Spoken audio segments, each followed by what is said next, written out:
O Pix no Bradesco ficou ainda melhor. Olá, boa noite. Boa noite. Uma nova ferramenta de segurança nas transferências via Pix vai ajudar no combate a crimes e fraudes. A partir do ano que vem, o Banco Central vai monitorar todos os CPFs e CNPJs das contas que recebem dinheiro. Em caso de transação para contas identificadas como laranjas, o documento do responsável será bloqueado. Essa medida deve facilitar a devolução de valores transferidos de forma ilegal, principalmente das contas de vítimas de golpes e sequestros. Para quem nunca tinha caído num golpe, perder quase R$4.000 foi um trauma. Eu fiquei assim desesperada, liguei depressa para o meu marido para falar e aqui eu caí no choro. O golpista se passou pela filha dela em um aplicativo de mensagem. Foram 2 transferências via Pix que saíram em menos de meia hora da conta do marido. Quando percebeu o golpe, já era tarde. Ela ainda não conseguiu receber o dinheiro de volta. Fomos no banco, o meu marido falou com o gerente e tudo e passou os dados da conta para ele, mas já não tinha nada, foi rápido. Para dificultar os crimes, a partir do ano que vem, um mecanismo do Banco Central vai monitorar e até bloquear os CPFs de donos de contas suspeitas, usadas pelas quadrilhas para receber dinheiro. As instituições financeiras poderão marcar contas de laranja, ou seja, esse CPF aparentemente está vinculado a uma conta que é ponte para a prática de crime, de forma a impedir que esse CPF ou um CNPJ, porque há também contas de pessoas jurídicas que são abertas para isso, abra novas contas. A intenção do Banco Central com essas medidas é atualizar o mecanismo do Pix, não só com critérios mais rigorosos, mas aumentar a eficácia no sistema de devolução de recursos que foram alvos de fraude. Segundo o advogado, 5% do dinheiro de golpes e crimes feitos com Pix são devolvidos atualmente. As novas ferramentas devem aumentar esse percentual, além de contribuir com a segurança das vítimas. É um crime que muitas vezes é praticado por meios muito violentos. A pessoa é sequestrada, a pessoa é obrigada a abrir o aplicativo, às vezes a pessoa nem tem o aplicativo no celular, ela é obrigada a baixar, está cada vez mais sofisticado. Então, além também da recuperação do recurso, tem toda essa forma de coibir a própria prática do crime, que é traumatizante. Como tem gente ruim, fiquei muito triste, muito. Veja agora outros destaques do dia. Ministra do Supremo, Rosa Weber, diz que emendas de relator precisam de mudanças para respeitar a Constituição. Ações da Petrobras derretem após alteração na lei das estatais. Gangues roubam motoristas parados no trânsito em São Paulo. No norte do Brasil, barqueiros coletam material reciclável pelos rios da Amazônia.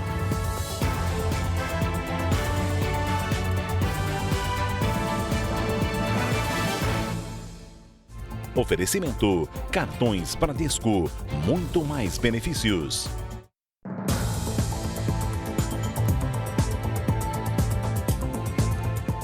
Quatro turistas estrangeiros e um piloto de helicóptero ficaram feridos em um acidente hoje no Rio de Janeiro. Os casais da França e da Argentina estavam num passeio aéreo quando tiveram que fazer um pouso emergencial.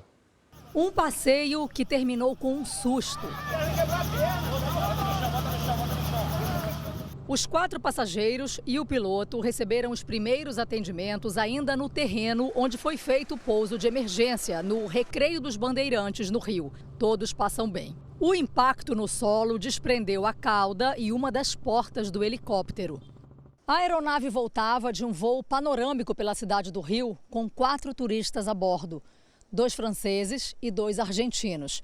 Foram 30 minutos apreciando as paisagens cariocas até que, próximo de aterrissar, o piloto precisou fazer um pouso de emergência aqui, a poucos metros da sede da empresa de táxi aéreo. As causas do acidente ainda são desconhecidas. Mas este especialista em segurança de voo explica que o procedimento de pouso foi feito da maneira correta.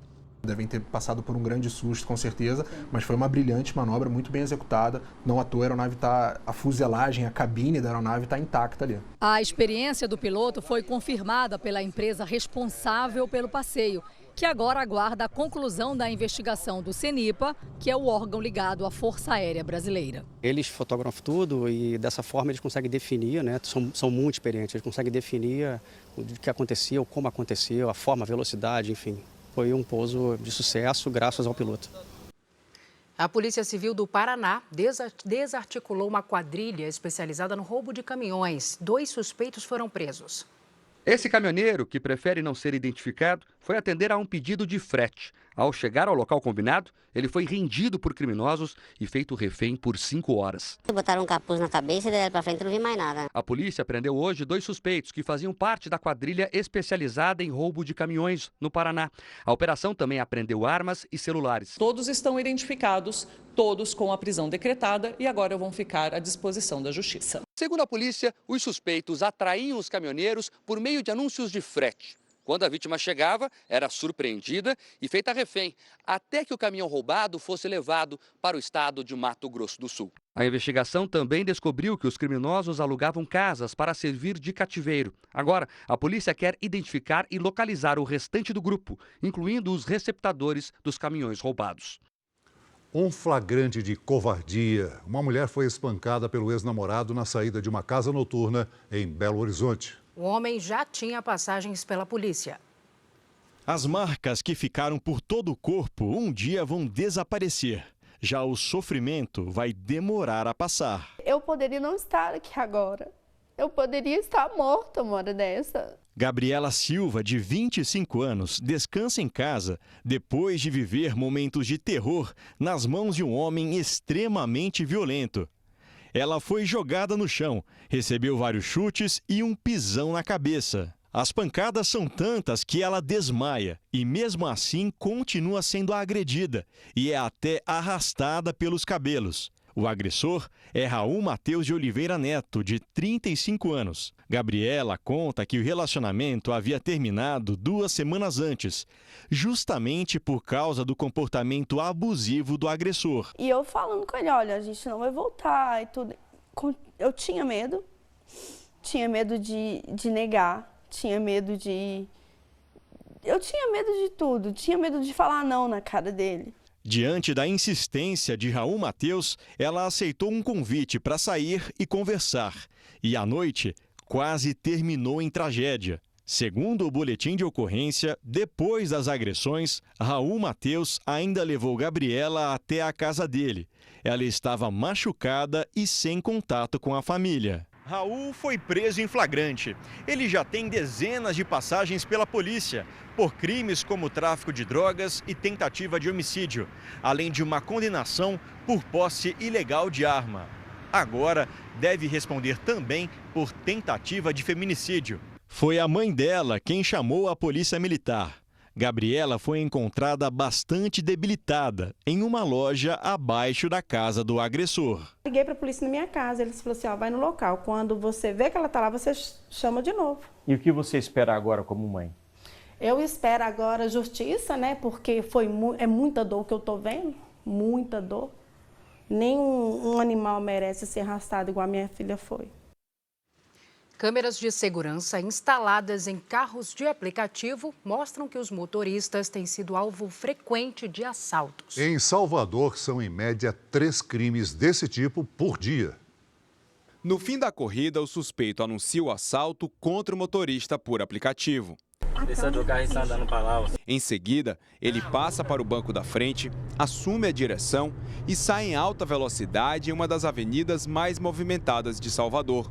O motorista, que instalou a câmera no carro para se proteger, falou sobre os momentos de tensão. Ele pediu que eu ligasse o alerta do veículo, fechasse os vidros, que o carro tem película, e eu fechei, puxei o banco para trás e ele pediu que eu saísse. Segundo a polícia, 14 veículos são roubados todos os dias, em média, aqui na capital baiana. E pelo menos 3 registros são de carros usados por motoristas por aplicativo. Existem suspeitos que praticam esses atos delituosos apenas para furtar objetos pessoais e profissionais, como também tem suspeitos que utilizam os carros roubados para a prática de outros delitos na sequência. Ainda segundo a polícia, o aumento no número de motoristas por aplicativo nas capitais brasileiras tornou a categoria um dos principais alvos dos criminosos. Neste flagrante no Rio de Janeiro, a vítima foi abordada por 3 adolescentes e ainda foi agredida durante o assalto. É o meu ganha-pão. Vou trabalhar tranquilamente, continuar fazendo o que eu sempre faço, tratando os passageiros da maneira mais cordial possível. Um bebê foi encontrado no pátio de um hotel no Rio de Janeiro. Imagens de câmeras de segurança gravaram o momento em que uma mulher deixa o recém-nascido. A criança foi levada para um hospital e passa bem. 4 homens foram presos suspeitos de envolvimento na morte de uma adolescente em Barretos, no interior de São Paulo. O ataque aconteceu dentro de um shopping durante a partida entre Brasil e Croácia na última sexta-feira. Bárbara Cantídio tinha 17 anos. A prima também foi atingida e permanece internada. O alvo dos criminosos seria um rapaz de 21 anos. Um homem já havia sido preso e outro está foragido. A polícia do Rio de Janeiro prendeu 3 suspeitos de aplicar o golpe da maquininha. Eles são motoristas de aplicativo e, segundo as investigações, adulteravam o valor cobrado nas máquinas de cartão. Sem perceber, os passageiros pagavam quantias muito acima do normal. O massacre na escola primária de Sandy Hook, nos Estados Unidos, completa hoje 10 anos. 20 crianças e 6 funcionários foram mortos. Depois do ataque, um grupo de pessoas, incluindo pais das vítimas, se dedicou a uma organização que busca evitar novas tragédias. Faltava menos de uma semana para o início das férias, quando o jovem Adam Lanza, de 20 anos, invadiu a escola de Sandy Hook, armado, e efetuou disparos aleatoriamente. Em seguida, tirou a própria vida. Antes do ataque, havia matado a própria mãe. Os investigadores não conseguiram concluir o que motivou o massacre.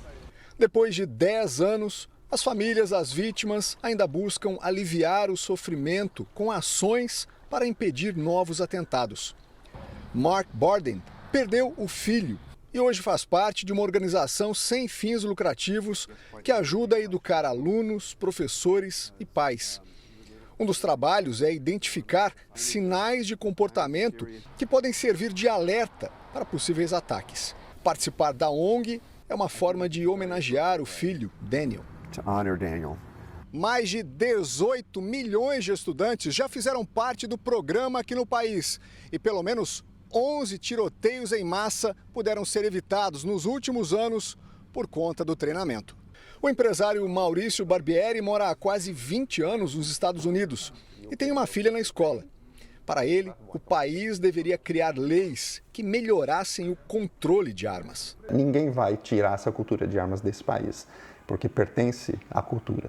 Mas um controle maior seria extremamente benéfico para que as pessoas possam ter um pouco mais de segurança.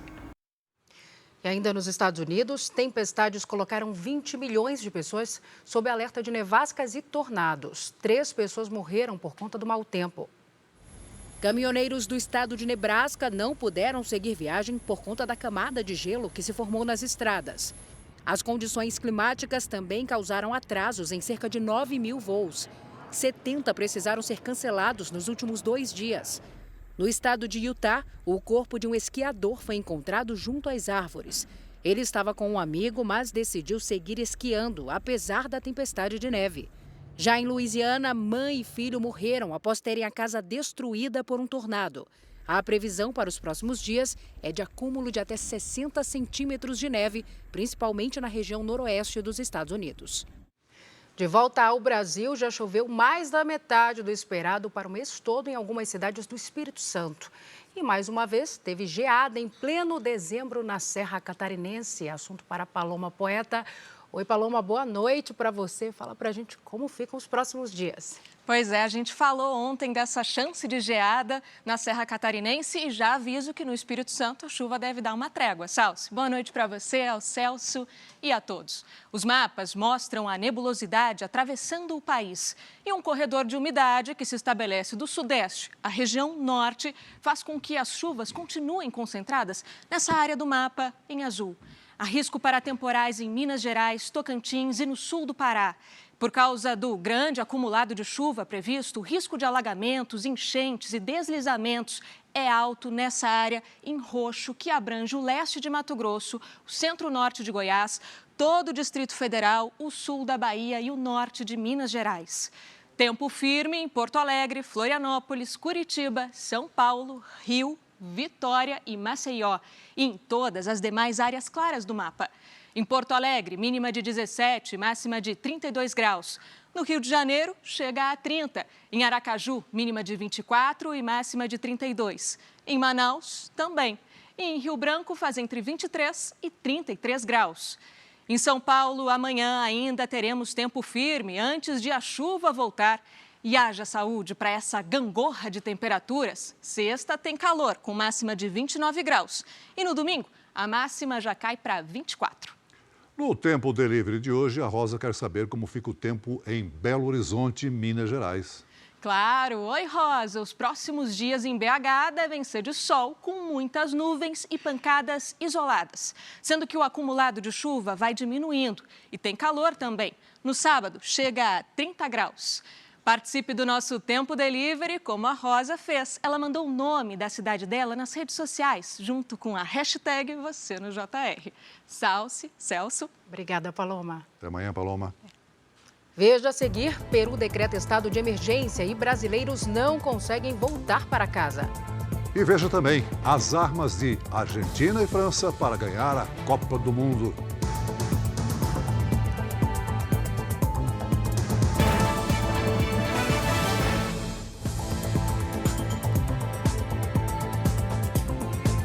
O governo do Peru decretou estado de emergência por 30 dias em todo o território devido aos protestos que tomam conta do país. A medida visa conter os manifestantes que exigem novas eleições e a libertação de Pedro Castillo, preso após tentativa de golpe na semana passada. Na prática, o estado de emergência limita o direito de ir e vir e o de se reunir. Um grupo de brasileiros está no Peru sem conseguir voltar desde que as manifestações começaram. Rafael e Leidiane saíram do Pará com a intenção de conhecer a cidade de Cusco. Já deveriam ter voltado para casa há 2 dias, mas o aeroporto fechou. Eles estão sem dinheiro e sem previsão de retorno. Já tinha despachado mala, já estava na sala de espera, faltando acho que uns 30 minutos para começar o embarque. Aí entraram as polícias, exército, todo mundo, e colocou todo mundo para fora. Só está piorando, não tem melhora. A quantidade de manifestantes só aumenta e eles não são pacíficos. Vitor é de São Paulo e também se preocupa com a possibilidade de não conseguir voltar. Meu maior medo é a coisa escalar, chegarem a invadir o aeroporto e a gente ficar sem condição de voltar. Esse é o meu maior receio. O Ministério das Relações Exteriores afirmou que presta assistência aos brasileiros retidos no Peru e que a Embaixada Brasileira está emitindo alertas com orientações pelo site oficial do governo. Agora vamos falar da Copa. Milena Ceribelli, boa noite para você. O que você nos diz desse jogo entre Argentina e França? Salso, eu posso dizer que a briga vai ser bonita. Messi e Mbappé disputam artilharia e craque da Copa. Boa noite para você, Celso. Boa noite a todos. As duas seleções buscam o 3º Mundial. A França venceu a última Copa. Já a Argentina está há 36 anos na fila.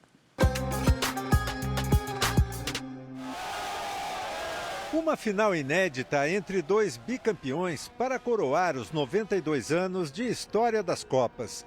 Não foi fácil vencer a surpresa da competição, mas os franceses conseguiram chegar à final.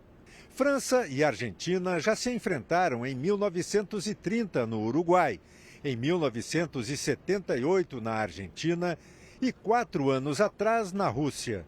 Nesta Copa, a Argentina tem 4 vitórias, 1 empate e 1 derrota. A França também perdeu uma vez, mas venceu todas as outras 5 partidas. Afinal, Mbappé ou Messi? Depois de algumas mudanças na escalação, a Argentina descobriu nos jovens Enzo Fernandes e Julián Álvares os parceiros ideais para o maior jogador do século XXI. Que melhora a cada jogo. No domingo, Messi vai se tornar o jogador com o maior número de jogos na história das Copas, 26. Um recorde que ele pode alcançar com a chamada cereja do bolo, o título mundial, para se igualar ao maior de todos os argentinos, Maradona, campeão no México em 1986. Este argentino diz que, se for campeão, Messi vai estar no mesmo patamar de Maradona. Está na mesma altura. Quero ganhar a terceira, quero ser campeão mundial. E a gente vai ter que aturar essas musiquinhas argentinas, né, gente? Daqui a pouco eu volto com os detalhes da partida que colocou os franceses na decisão. Salve, Celso. Até já, Milena.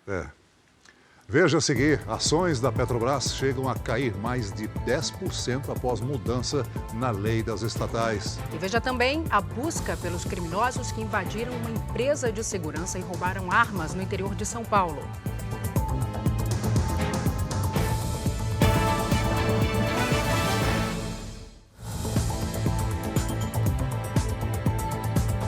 A polícia tenta identificar a quadrilha que invadiu uma empresa de segurança em Campinas, no interior de São Paulo. Pelo menos 50 armas, munição e coletes à prova de balas foram levados pelos criminosos. A quadrilha teve pouca dificuldade para invadir a empresa de segurança. Durante a noite, não havia vigilante no local que guardava armas e munição. Eles usaram um alicate grande para cortar cadeado. Cortaram grades, quebraram parede e cofre. A empresa que presta serviço de vigilância e escolta armada ainda não contabilizou tudo que foi levado, mas já sabe que os criminosos furtaram dezenas de armas, entre revólveres, pistolas e espingardas, além de coletes à prova de balas e muita munição de vários calibres. Um representante da empresa foi ouvido na delegacia. Ele não quis gravar entrevista, mas disse que foi o último a deixar o prédio ontem às 9 da noite e que acionou o sistema de segurança. O monitoramento acontece à distância, mas nenhum dispositivo funcionou e o alarme não soou. Antes de invadir o prédio, os suspeitos quebraram as lâmpadas e cortaram o cabo de energia que alimentava o circuito de gravação de câmeras. Em crimes como esse, geralmente tem alguém que já conhece a empresa, a dinâmica da empresa, se tem segurança. Há pouco mais de 2 meses, também em Campinas, uma quadrilha invadiu uma transportadora e furtou quase 50 pistolas. 7 criminosos que sabiam exatamente onde estava o armamento no galpão participaram do assalto. Até agora, ninguém foi preso nos 2 crimes. Adolescentes têm se reunido em grupos para cometer assaltos nas ruas de São Paulo, muitas vezes de forma violenta. O roubo qualificado é responsável por 36% das internações de menores de idade na Fundação Casa. O que mais surpreendeu a Marina na hora do assalto? Os autores. Estava muito escuro, mas eles pareciam ser menores mesmo, não pareciam ser adultos. Os adolescentes fazem parte da chamada Gangue do Tapa. Foi o que disse um deles ao delegado após ser detido. Eles vão mudando a maneira de que atuam com violência e dão as denominações próprias. Ele mesmo que denominou se pertencer a essa gangue do tapa. São meninos que se juntam para cometer crimes. As vítimas são motoristas, pedestres ou motociclistas. O adolescente que assaltou a Marina agora faz parte de um percentual expressivo de internos aqui da Fundação Casa. Aqueles que cometem roubo qualificado. Esse tipo de crime é o responsável por quase 36% das apreensões de menores de idade em São Paulo. Só perde para o tráfico, com 41%. As apreensões por roubos e furtos têm crescido. Na comparação entre os meses de dezembro de 2022 com o mesmo período do ano passado, há um aumento de 17%. Quase todos os internos são homens, 72% são negros. Ele é um jovem com algum grau de desestrutura familiar, um grau normalmente significativo de desestrutura familiar, que não tem um suporte, não tem uma rede de apoio, e normalmente é um jovem com o qual o Estado e a sociedade já falhou com ele em vários aspectos. Para Marina, está difícil se livrar do trauma. Dá raiva, mesmo sendo menor de idade, eram minhas coisas, eu lutei para conquistar e simplesmente foram levadas. Moradores flagraram a ação de criminosos que atacam motoristas na região da Cracolândia, no centro de São Paulo. As vítimas são surpreendidas quando estão paradas no semáforo. No canteiro central, o criminoso de capuz vê o taxista com a janela aberta e é rápido. Ele furta um pertence, aparentemente um celular, e foge. Em outro flagrante, o rapaz de bermuda e boné parece que vai atravessar a avenida, mas ele já tinha o alvo e logo pega o celular que estava no painel do carro de mais uma vítima. Os ocupantes ficam sem reação. Nesta imagem, um homem também com a cabeça coberta ataca mais um motorista que deixa o carro para perseguir o criminoso. Enquanto isso, 2 homens aproveitam para levar mais pertences dele. Um se joga dentro do veículo e pega a mochila. A dupla sai andando tranquilamente. Aqui é possível ouvir gritos enquanto mais um crime acontece. Nesse caso, 2 ladrões apertam um passo para alcançar o carro que vai parar no semáforo. O rapaz de bermuda vermelha corre e passa o objeto para o comparsa. Os flagrantes foram feitos na Avenida Rio Branco, no centro de São Paulo. Na região, se concentram usuários de drogas na chamada Cracolândia. Foram os próprios moradores que gravaram os vídeos. Hoje, a polícia fez uma operação na área. 5 pessoas foram presas. Um suspeito foi reconhecido por uma vítima. Era um crime de oportunidade que eles se uniam para praticar esses ataques aos motoristas com rapidez, com destreza, pegando o celular do painel ali no aplicativo de rotas. E em apenas 24 horas, pelo menos 3 caminhoneiros foram vítimas de criminosos no Rio de Janeiro. Um dos assaltos terminou com um tiroteio intenso entre ladrões e policiais. O carro usado pelos criminosos ficou com as marcas do confronto. O alvo dos assaltantes era esse caminhão que transportava peixe. Desconfiados, os policiais deram sinal de parada ao grupo. Em seguida, começou o tiroteio. Ele estava roubando os pertences das pessoas que passavam. E eu passei na hora errada, no lugar errado. 3 criminosos fugiram e um foi morto. Segundo a investigação, o homem que não resistiu é Robson Andrade, um dos principais ladrões de cargas do Rio de Janeiro. O tiroteio aconteceu na Ilha do Governador, na zona norte do Rio, ao lado do terminal de cargas do Aeroporto Internacional Tom Jobim. O local também fica perto do Complexo da Maré, região dominada por facções criminosas. Aqui no estado do Rio de Janeiro, pelo menos 10 roubos de carga são registrados por dia. Na maioria das vezes, o crime acontece em rodovias e perto de comunidades, para facilitar a fuga dos criminosos. Os caminhões que levam alimentos são os mais procurados. É que os produtos perecíveis são mais fáceis de vender e difíceis de serem rastreados. Vai chegar um momento em que as transportadoras, eles vão parar, porque eles não estão aguentando. Já tem várias empresas que não vêm para o estado do Rio de Janeiro trazer carga porque não aguentam. Nas últimas 24 horas, outros 2 motoristas foram vítimas de criminosos. Na Baixada Fluminense, um caminhão tombou depois de ser perseguido por assaltantes na rodovia Washington Luiz. Pouco tempo depois, esse outro motorista, que prefere não se identificar, foi encapuzado, sequestrado e perdeu o caminhão. Antigamente o roubo era só pela carga. Agora já está praticando o roubo pelo veículo sem carga nenhuma. Agora eu faço um convite para você ajudar a Abades. A instituição sem fins lucrativos já existe há 70 anos e atende mais de 1.000 crianças e adolescentes com autismo e deficiência intelectual. Veja como participar. Quem quiser ajudar pode entrar nessa corrente do bem e doar o valor que puder. É só ligar 0500 508 0707 para doar R$ 7. 0500 508 0720 para doar R$ 20. 0500 508 0740 para doar R$ 40. Ou você pode doar qualquer outro valor através do Pix.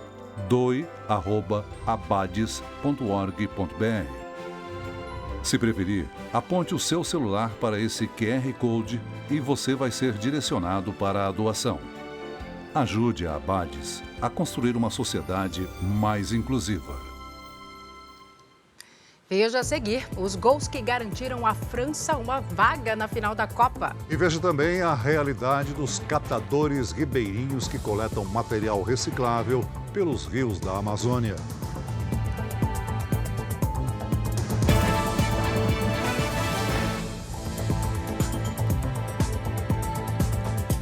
O presidente eleito Lula participou da posse de Bruno Dantas como presidente do Tribunal de Contas da União, em Brasília. Lula passou o dia em reuniões para negociar o comando de ministérios. O clima na posse do presidente do TCU, Bruno Dantas, foi amistoso, com o encontro de integrantes do futuro e do atual governo. Além do presidente eleito Lula, o ministro da Economia, Paulo Guedes, também esteve presente. Bruno Dantas condenou os atos de vandalismo que aconteceram em Brasília na segunda-feira, dia em que o presidente eleito Lula foi diplomado.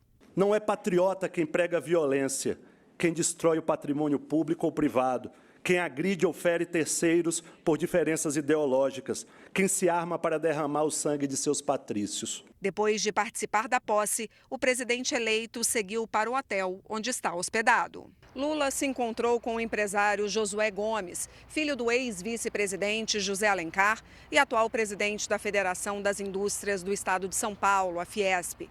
Fontes afirmam que o empresário foi convidado para comandar o Ministério do Desenvolvimento, Indústria e Comércio Exterior. Lula também conversou com Arthur Lira, do PP de Alagoas, presidente da Câmara. Os dois teriam feito um acordo para acelerar a votação da PEC do estouro, que vai possibilitar o pagamento de R$ 600 do Bolsa Família em troca do Ministério das Cidades. Já Simone Tebet, do MDB do Mato Grosso do Sul, até agora não sabe se ficará com o Ministério do Desenvolvimento Social e Combate à Fome. Há uma grande disputa dentro do PT por esta pasta. Hoje, o futuro ministro de Relações Exteriores anunciou a diplomata Maria Laura da Rocha para a Secretaria-Geral do Itamaraty. Ela será a primeira mulher a ocupar o cargo. Em entrevista coletiva, Mauro Vieira confirmou a retomada de relações com a Venezuela, liderada pelo ditador Nicolás Maduro, suspensas no governo de Jair Bolsonaro. Algumas das principais empresas públicas brasileiras registraram forte queda na Bolsa de Valores depois que a Câmara dos Deputados aprovou uma mudança na lei das estatais. A alteração, que ainda precisa ser confirmada no Senado, permite a indicação de Aloísio Mercadante para a presidência do BNDES. Mais do que isso, segundo especialistas ouvidos pelo Jornal da Record, ela abre o caminho para interferência política nas empresas públicas. A Petrobras chegou a cair mais de 10% e fechou o dia com forte desvalorização. O Banco do Brasil também operou em baixa ao longo do dia e terminou a quarta em queda. Muita incerteza, então esses números fortes acabam sendo um número de atenção. A gente tem que lembrar que assim, as estatais, Petrobras, Banco do Brasil, somadas, elas têm um peso aproximadamente de uns 12% do índice Bovespa. O dólar teve leve queda e fechou cotado em R$ 5,30. O Ibovespa fechou em alta de 0,20%. O projeto que altera a lei das estatais, aprovado na Câmara, reduz de 36 meses, ou seja, de 3 anos, para 30 dias, ou seja, um mês. O tempo para que um indicado que participou de atividades partidárias ou equipes de transição de governo possa assumir cargo de direção de empresa pública ou se tornar membro de conselho administrativo. O texto foi aprovado pelos deputados federais com ampla maioria, 314 votos favoráveis a 66 contrários, e segue agora para análise do Senado. Depois, se aprovada, a mudança no texto ainda tem que ser sancionada pelo presidente. A medida facilita a ida de Aloísio Mercadante para a presidência do BNDES, como anunciado pelo presidente eleito Lula, e abre espaço para outras indicações. O problema todo é que se fez uma lei de ocasião para beneficiar uma pessoa especificamente. E, também ao que me parece, existe um preceito constitucional, que é o quesito da chamada impessoalidade, em que a gente não pode fazer uma lei para beneficiar uma pessoa específica. Logicamente que abre a porta para que outros políticos eles sejam indicados para outros cargos em instituições financeiras, empresas estatais. Na avaliação deste analista, a alteração da lei é vista com receio, porque pode facilitar a interferência política nas empresas públicas. O maior medo no mercado é o médio prazo, como essa conta vai chegar, quando essa conta vai chegar e como vai chegar.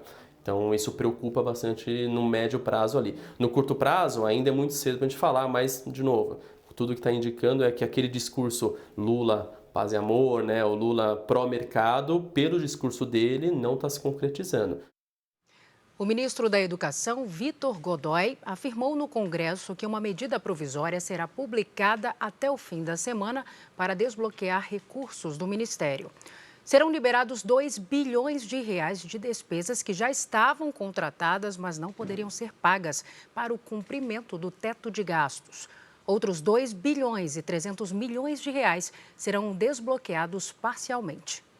A ministra Rosa Weber, presidente do STF, votou para considerar inconstitucional o orçamento secreto. O repórter Clébio Cavagnoli acompanhou e tem os detalhes. Boa noite, Clébio. Olá, Celso. Boa noite a você, a Salce e a todos. A presidente do Supremo é a relatora das ações que questionam a validade do orçamento secreto. Rosa Weber foi a única a votar hoje. Os demais ministros irão apresentar os votos amanhã. Durante a leitura de mais de 90 páginas, ela criticou o orçamento secreto e afirmou que a distribuição das verbas não oferece transparência e equilíbrio. A ministra também votou para que seja divulgado de forma completa o que os parlamentares pediram e também as verbas desde 2020 e de que forma o dinheiro foi gasto. Celso, Salce. Obrigado, Clébio. O ministro do Supremo, Alexandre de Moraes, deu 48 horas para o Ministério da Justiça e o governo do Distrito Federal detalharem as medidas adotadas para conter os atos de vandalismo em Brasília, na última segunda-feira. Os manifestantes tentaram invadir o prédio da Polícia Federal e incendiaram ônibus e carros após a prisão de um indígena suspeito de envolvimento em atos contra o resultado das eleições. O nadador brasileiro Nicolas Santos conquistou hoje o tetracampeonato mundial da prova dos 50 metros borboleta. O Campeonato Mundial de Piscina Curta acontece em Melbourne, na Austrália. E a vitória veio acompanhada de recordes. Aos 42 anos, Nicolas renovou uma marca dele próprio. É o atleta mais velho a subir no pódio da competição. O brasileiro ainda fez o melhor tempo nesta prova na história do Mundial, com 21 segundos e 78 centésimos. Após a conquista, Nicolas anunciou a aposentadoria. Cortada pelos rios amazônicos, a região norte do Brasil também convive com uma realidade típica das grandes cidades. Pessoas que dependem do lixo para sobreviver. A diferença é que sai a carroça e entram os barcos e as canoas. Na reportagem de hoje da série especial, o Jornal da Record mostra a realidade dos catadores ribeirinhos do Pará.